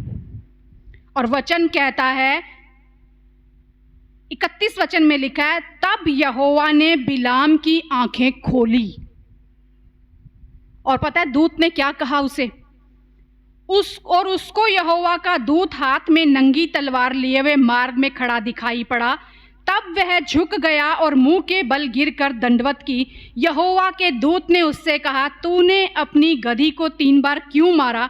सुन, तेरा विरोध करने को मैं ही आया हूं, इसलिए कि तू मेरे सामने उल्टी चाल चलता है। और यह गधी मुझे देखकर मेरे सामने से 3 बार हट गई। यदि वह मेरे सामने से हट ना जाती तो निस्संदेह मैं अब तक तुझे तो मार ही डालता। यानी तू तो नष्ट हो जाता, पर इस गधी ने तुझे बचाया है। जब हम नहीं सुनते, छोटी सी बात है, अगर कोई बात नहीं मानी तो क्या हुआ, नहीं मानी तो ये अंजाम है जब हम नहीं सुनते। और 1 बार में नहीं सुनते, 2 बार में नहीं सुनते, तो परमेश्वर विरोध करता है। और विरोध करता है, हमारे अंदर अभिमान आता है। इसका मतलब अभिमान आता है, हम अंधे हो जाते हैं, हमारे मुख से ना वचन नहीं निकलते दूसरों के ऊपर। फिर हमें लगता है वो कैसे बोलने लगा, वो कैसे अभिषेक में चल रहा है, क्योंकि वो नम्र है, वो नम्रता में चल रहा है। ये विरोध है जो परमेश्वर का दूत उसका विरोध कर रहा है। वो भविष्य वक्ता है। ऐसा नहीं कि संगति में ही हम कहें कि तुम ही घमंडी हो, हम तो बड़े आत्मा से भरे हैं, हम तो नम्र हैं, दीन है। अगर हम हर सुबह खड़े होकर बोले मैं अपने आप को दीन करता हूं तो मैं दीन हो गया, ऐसा नहीं है। वो दीनता दिखती है, वो दीनता परमेश्वर को दिखती है। भरोसा मत करो कि मनुष्यों को ही दीनता दिखे, दिखनी जरूरी है परमेश्वर को। हर समय अपने आप को झुका झुका के हाँ जी हाथ जोड़ना, ये दीनता नहीं है। दीनता उस परमेश्वर की बातों को मानना है। अगर आप नहीं मान रहे, आप अपनी मर्जी पर चल रहे हैं, अपनी इच्छा पर चल रहे हैं, याद रखिए, एक तो परमेश्वर आपका विरोध कर रहा है, दूसरा आप फंदे में हैं। आप दोनों जगह से फंसे हुए हैं। परमेश्वर भी आपकी ओर नहीं है और शैतान आपकी ओर है। आप फंदे में फंसे हुए हैं। बहुत सी ऐसी चीजें होंगी आपके जीवन में जो नहीं छूटती होंगी। मदद मांगिए उस परमेश्वर से। दाऊद कह रहा है, मैं टकटकी लगाए देखता हूं यहोवा की ओर, क्योंकि वही मुझे उस जाल से छुड़ाएगा। हमारी सामर्थ से नहीं होगा। पिछली बार भी यही वर्ड था। पवित्र आत्मा वो सहायक आपको दिया गया है शरीर के कामों को मारने के लिए। उस आत्मा से मदद मांगिए, प्रार्थना कीजिए, घुटनों पे आइए, प्रभु कहां फंदा है, क्यों मेरे जीवन में राख है, सुंदरता नहीं आ रही, क्यों मेरे घर में बीमारी है, चंगाई नहीं आ रही, क्यों मेरे घर में बार बार बातें बिगड़ती हैं। क्या कहीं आत्मा की कमी है? क्या कहीं पे मेरे जीवन में कोई कमी है? क्या कहीं कोई जाल बिछाया हुआ है? क्या मैं फंदे में फंसा हुआ हूं? बहुत जरूरी है हम दूसरों के जीवन को जांचने से पहले अपने जीवन को जांचें। मैं दृष्टि फेर कर पीछे ही तो नहीं देख रहा, वो संसार बड़ा लुभावना है, मनभाऊ, वो हवा को बड़ा मनभाऊ लगा, ये आंखें हर चीज देखती हैं और अट्रैक्ट हो जाती हैं। हमें दूसरों के बड़े घर, दूसरों की गाड़ी, दूसरों की जॉब, दूसरों के बच्चे सब दिखता है, लेकिन हम अपने जीवन को देखें, प्रभु मेरे जीवन में कमी क्यों? कहीं मैं मनमर्जी पे तो नहीं चल रहा, कहीं मैं अपनी बातें तो नहीं कर रहा। आज मैं नम्र होना चाहता हूं, और जैसे परमेश्वर का वचन कहता है, आज का दिन परमेश्वर ने आपके लिए बनाया, आज इस समय का सदुपयोग कीजिए, आज इस अवसर को बहुमूल्य जानिए। प्रभु तूने मुझे नई सृष्टि बनाया है, कोई पुरानी बात को मैं लेकर नहीं चलूंगा, मैं सारी बातें छोड़ता हूं। मैं कहती हूं अपने अंदर विश्वास के साथ बोलिए, छोड़ता हूं। ये मत सोचिए कैसे छोड़ दूं, छोड़ दिया तो फिर उसका परिणाम क्या होगा, बदला कैसे लूंगा। मत लीजिए बदला। जिस दिन आप बदला लेना भूल जाएंगे ना, मैं कहती हूं आपके सामने वो बदला परमेश्वर लेकर आपको दिखाएगा। लेकिन छोड़ना सीखो, बढ़ना आगे सीखो। मुझे उपासना करनी है प्रभु आत्मा और सच्चाई से। जब परमेश्वर कहता है मैं ऐसे आराधकों को ढूंढ रहा हूं जो आत्मा और सच्चाई से मेरी आराधना करें, ये है सच्चाई। हम आराधना तो करते हैं पर सच्चाई नहीं है हमारे अंदर, कहीं ना कहीं कुछ छुपा हुआ है, अभी भी खराई नहीं है प्रभु, आत्मा नहीं है, क्योंकि बहुत सी दूसरी आत्माएं हमारे अंदर प्रबल हैं। परमेश्वर चाहता है मेरी उपासना के लिए आ जाओ, निकल आओ उस शैतान के फंदे में से। वो फिरौन को भी मौका दे रहा है, परमेश्वर आपको भी मौका देता है, और वो नहीं चाहता कि जब मैंने तुम्हें जीवन दिया है ना तो तुम उस जीवन को यूं ही खो दो। बैरी फंदा लगाए हुए बैठा है, मत उस बनाना की तरफ खींचो, उस चीज़ की तरफ खींचो, बकरी के बच्चे की तरफ भागो कि बस संसार में जो दिख रहा है वही मुझे चाहिए। ये संसार आपको कुछ नहीं दे सकता। आंखों की अभिलाषा, शरीर की अभिलाषा, ये घमंड, इनसे बचो। परमेश्वर का वचन कहता है बचो इनसे और मेरे पीछे हो लो। मैं तो टकटकी लगाए प्रभु तुझे देखता रहूंगा। जानते हैं इतनी मरियां आई वहां पर निर्गमन में, वो फिरौन कितना हठी था, सोचो कितना हठी था। एक के बाद एक के बाद एक के बाद मरियों पे मरियां आ रही हैं, पर वो हठी बना हुआ है। ये सिखावट है हमारे लिए। ये मरियां जो है ना, कई बार हमें लगता है फिरौन के मिस्र में ही आई। हम अपने जीवन को अगर देखें ना, क्यों मुसीबत पे मुसीबत, मुसीबत पे मुसीबत निपट, हम चलते ही नहीं है बिना मुसीबत के। कहीं हम फिरौन तो नहीं बन गए, कहीं हमारे अंदर फिरौन तो नहीं बैठा, कहीं हम वही चाल तो नहीं चल रहे, हम छोड़ ही नहीं रहे, हम लेकर चल रहे हैं। एक घटना में बीमारियां पड़ रही थी, कभी कभी शुरू शुरू में बड़ी बोर लगती, क्या बीमारी, टिड्डी आई, मेंढक आए, ये आया सब, पर जब इसमें ना एक बड़ी अजीब सी बात लिखी है, मेंढकों की वर्षा, नहीं मेंढकों की वर्षा नहीं है, मेंढकों का आक्रमण। निर्गमन 8 में निकालेंगे हम सब, मेंढकों का आक्रमण। कितनों को मेंढक अच्छे लगते हैं, है ना, सबने मुंह बनाया ना। वो सड़क पे चलते भी अगर वो मेंढक दिख जाए ना तो एक अंदर ही बड़ी अजीब सी हरकत होती है, छी मेंढक, छी देखते ही।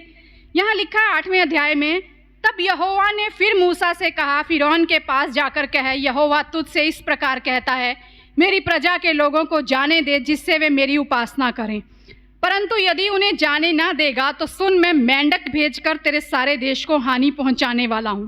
और मेंढक कहाँ कहाँ आने वाले हैं? नील नदी मेंढकों से भर जाएगी, तेरे भवन में और तेरे बिछोने पर और तेरे कर्मचारियों के घरों में, तेरी प्रजा पर, वरन तेरे तंदूरों और कठौतियों में भी चढ़ जाएंगे, और तुझ पर और तेरी प्रजा और तेरे कर्मचारियों सबों पर मेंढक चढ़ाएंगे। कहाँ कहाँ आ रहे हैं? बिस्तर पर भी मेंढक हैं, तंदूर में भी मेंढक है, कोठरियों में भी मेंढक हैं, नदी नालों तक तो ठीक है, घर के अंदर मेंढक ही मेंढक है, सोचिए। और फिर वो कह रहे हैं, फिरौन ने फिर क्या किया? 8वें अध्याय में लिखा है, जब सारी जगह मेंढक आ गए ना, 8वें वचन में लिखा है, तब फिरौन ने मूसा और हारून को बुलवाकर कहा, यहोवा से विनती करो कि वह मेंढकों को मुझसे और मेरी प्रजा से दूर करे, और मैं इजरायली लोगों को जाने दूंगा, जिससे वे यहोवा के लिए बलिदान करें।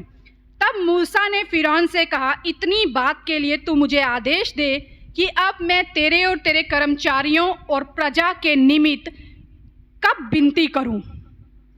वो कह रहा है ठीक है, ये हटा दे मेंढक सारे। वो कह रहा है अच्छा ठीक है, हम प्रार्थना करते हैं, अब बता कब प्रार्थना करें। कि यहोवा तेरे पास से और तेरे घरों में से मेंढकों को दूर करे और वो केवल नील नदी में पाए जाएं। तब फिरौन क्या कहता है? उसने कहा कल। आज क्यों नहीं? आज भी मेंढक चाहिए? आज भी मेंढकों के साथ ही रहना है क्या? वो कह रहा है कल। वो कह सकता था ना अभी चले जाएं, आज ही निकल जाएं सारे मेंढक। इस घटना से हम क्या सीख सकते हैं? जब मैं ये पढ़ रही थी ना तो मैं खुद में हंस भी रही थी। मैंने कहा प्रभु आज भी हम मसीह ना आज में नहीं जीते, कल। मेंढक हमें कल तक रखने हैं, पुरानी बातें हमें कल तक रखनी है, वो राख हमें कल तक रखनी है। आज नहीं मुझसे होगा, जब प्रभु कहेगा तब होगा। आज नहीं मैं माफ कर सकता, आज नहीं मैं उसे छोड़ सकता। क्यों? फिरौन मेंढक इतने अच्छे लग रहे हैं, एक दिन और रखना चाहता है। आज नहीं, कल प्रार्थना करना। और जानते हैं जब कल प्रार्थना की गई ना, वहां क्या लिखा हुआ है?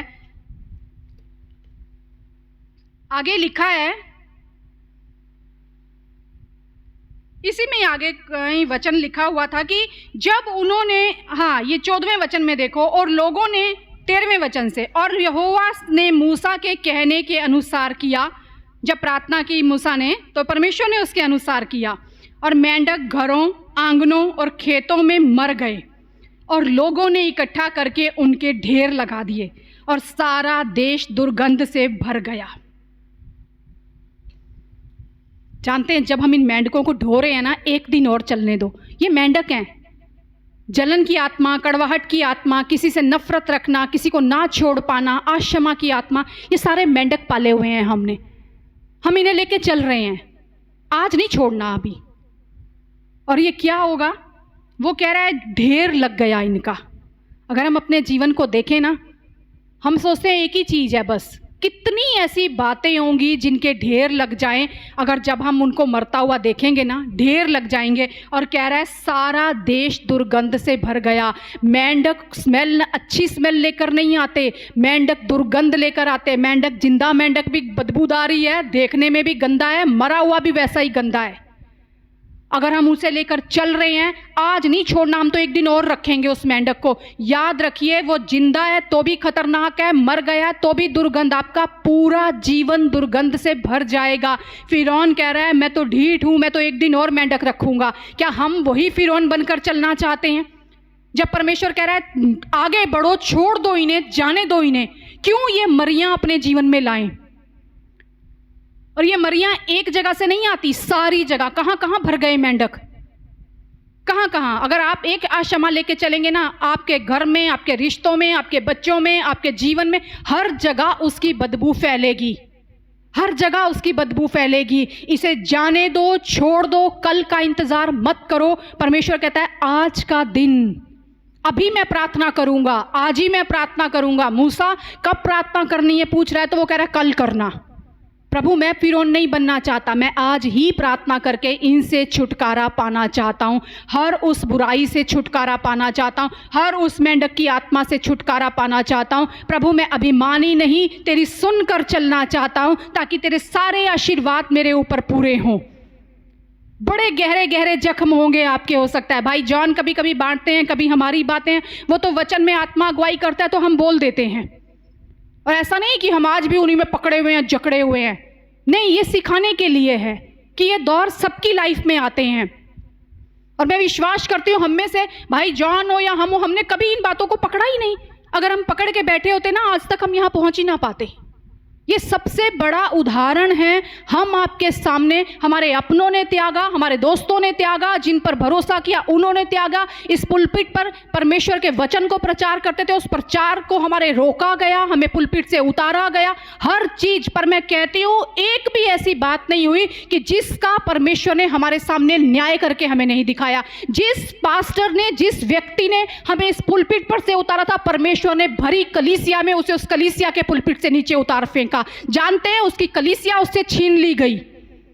जब परमेश्वर आपको देता है, नम्रता आनी चाहिए आपके अंदर, दीनता आनी चाहिए। ये चीजें हमें सबक देती हैं किस तरह एक अगुवा होकर चलना है, किस तरह जिम्मेवारी में चलना है, किस तरह परिवार में चलना है, किस तरह इस ओहदे की रिस्पेक्ट में चलना है, किस तरह परमेश्वर की अधीनता में चलना है।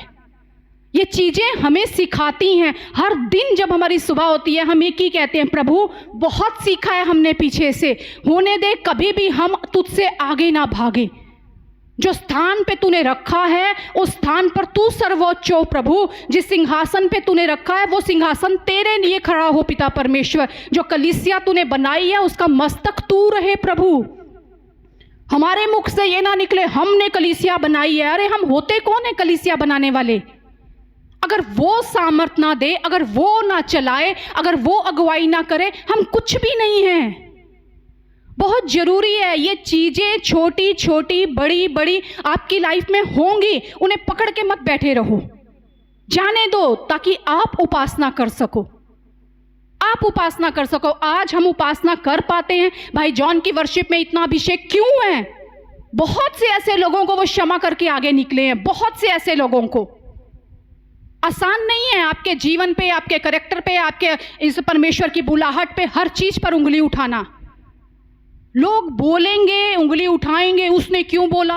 अरे बोलने दो जिसने बोला, आपने क्यों सुना? और सुना तो ठीक है, अभी भी सुन रहे हो रोज, छोड़ दो। जो आत्मा अगुवाई करे उसके अनुसार चलो। इस कलीसिया को चलाने के लिए बहुत से लोग आज भी बोलते हैं ऐसा करो, ऐसा करो, ऐसा करो। नहीं, जब तक परमेश्वर ना कहे तब तक नहीं करना। हमारा भी कई बार मन करता है ऐसा नहीं, ऐसे करते हैं, ऐसे करते हैं। पूरा पूरा दिन, पूरा पूरा हफ्ता हम उपवास में आते हैं, प्रभु अगुवाई करें या ना करें, हमारी मर्जी ना हो, ऐसा ना हो हम कुछ करें पर वो विफल हो जाए।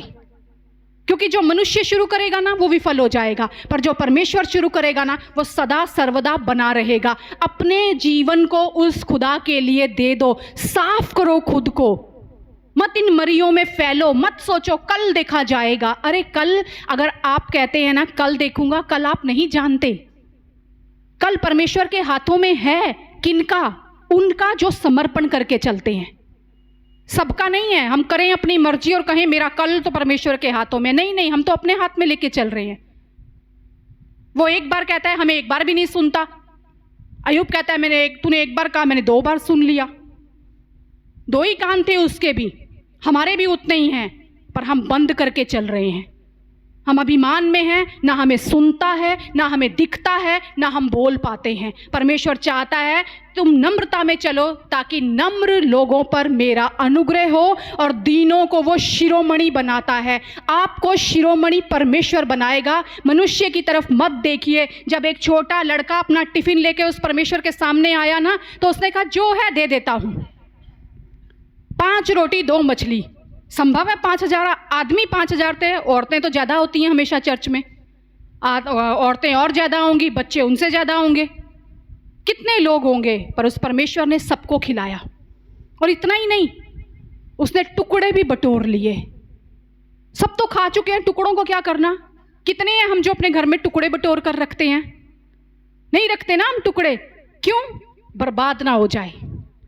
आपका जीवन कितने टुकड़ों में बटा हुआ है ना, ये वो परमेश्वर जानता है। और याद रखिए, जितने टुकड़ों में बटा है ना, उसने बटोर कर रखा है और वो उसे बर्बाद नहीं करेगा। जिर्मया का जो मैंने एक बार दिया था, वचन प्रचार किया था, कि वो परमेश्वर कहता है तुम्हारे चीथड़ों को भी मैं दूसरों के लिए उपयोग करूंगा। जानते हैं वो टुकड़े बर्बाद नहीं होंगे, आपके ऊपर लगे हुए इल्जाम बर्बाद नहीं होंगे, आपकी नामधराई बर्बाद नहीं होगी। क्यों? किसी दूसरे के लिए जीवन में आशीष बनकर आएगी। आपके जीवन की हर गवाही, हमारे जीवन में जो हुआ, भाई के जीवन में जो हुआ, बहन के जीवन में जो हुआ, हर एक चीज आप यहां खड़े होकर ना हियाव के साथ बोल सकते हो। जानते हैं आज क्षमा पर या छोड़ देने पर वही प्रचार कर सकते हैं जिन्होंने क्षमा की है, जो आगे बढ़ चुके हैं, जो छोड़ चुके हैं। आप तभी उस बात पे बोल पाएंगे जब आप उस पर खरे उतरे हैं। नहीं तो बहुत से आज भी ऐसे हैं जो बैठे पिछली बातों पे आज भी रोते हैं। परमेश्वर कह रहा है तुम्हारे उस जीवन में ना कितने टुकड़े हैं मुझे नहीं पता, पर मैं वो भी बटोर के रखूंगा, बर्बाद नहीं होने दूंगा। आपके आंसुओं को भी वो अपनी कुप्पी में संभाल कर रखता है। पर आप छोड़ना सीखिए, आगे बढ़ना सीखिए। फिरौन, कब तक तू मेरे सामने नहीं झुकेगा? कब तक मेरे लोगों को जाने नहीं देगा कि वे मेरी उपासना करें?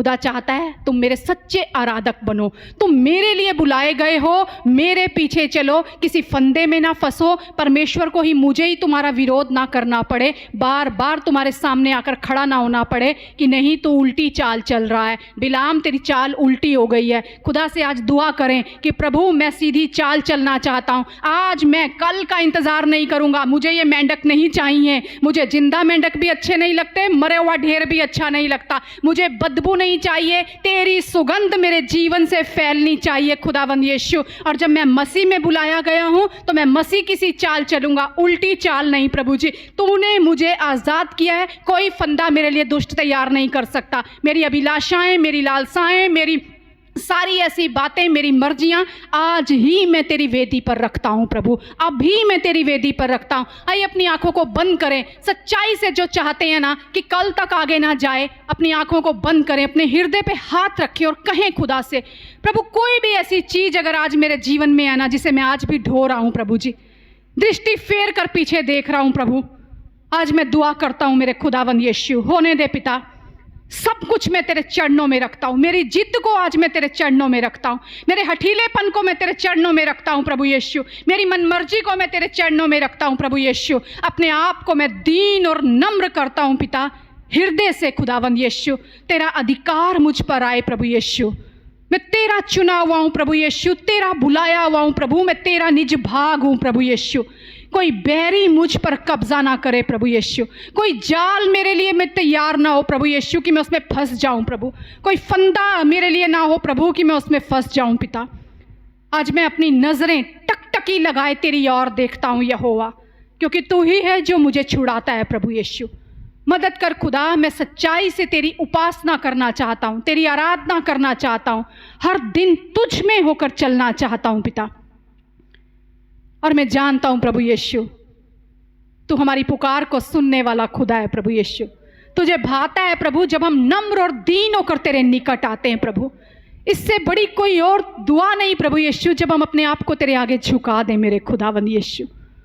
होने दे पिता हम कभी भी अंधे ना हो जाएं प्रभु जी, पर वो आत्मा का प्रकाश हम पर सदा चमकता रहे, हमारी मन की आंखें भी ज्योतिर्मय रहें प्रभु यीशु, हमारे मुख से सदा तेरे वचन बोले जाएं प्रभु यीशु, हमारे कान सदा तेरी ओर लगे रहे प्रभु यीशु, जब तू कहे प्रभु जी, जहां तू कहे प्रभु यीशु, जैसा तू कहे प्रभु यीशु, हम उसी समय यशाया के समान कहें प्रभु मैं यहाँ हूँ, मैं यहाँ मौजूद हूँ मेरे खुदा, तू काम कर, जहाँ भेजना चाहता है भेज, जो करवाना चाहता है करवा मेरे प्रभु यीशु, जैसा तू चाहता है वैसा मेरे जीवन में होने पाए।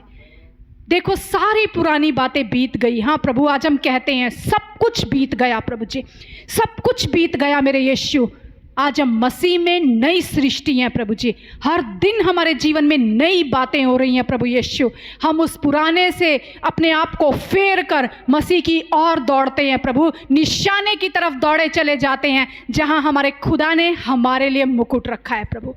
धन्यवाद देते हैं पिता, अब राख नहीं प्रभु, सुंदरता हमारा हिस्सा है प्रभु जी, आज क्षमा नहीं प्रभु यीशु लेकिन तेरी माफ़ी प्रभु यीशु, तेरी दया हमारा हिस्सा है प्रभु यीशु, दुख नहीं प्रभु यीशु, खुशी हमारा हिस्सा है प्रभु जी, नाम धराई नहीं प्रभु, दुगना आदर हमारा हिस्सा है मेरे खुदावंद यीशु, क्योंकि पिता जब हम तेज में आ गए प्रभु यीशु तेरा सब कुछ हमारा हो गया मेरे खुदावंद यीशु।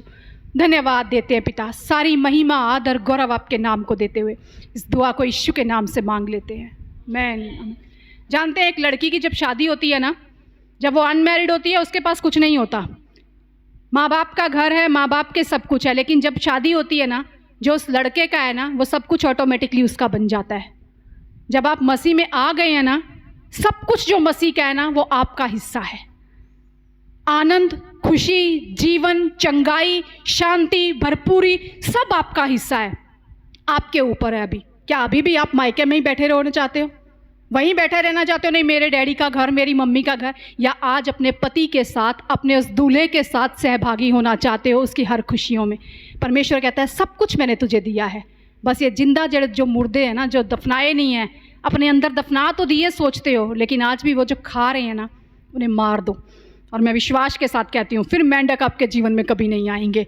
बोलो, मेरे जीवन से हर मेंढक चला गया आज और अभी, ना वो मुझे जीवित चाहिए और ना वो मुझे मरा हुआ चाहिए। आमीन। मेरा खुदा मेरे लिए काफ़ी है। आइए एक जोरदार तालियां अपने परमेश्वर के लिए दें।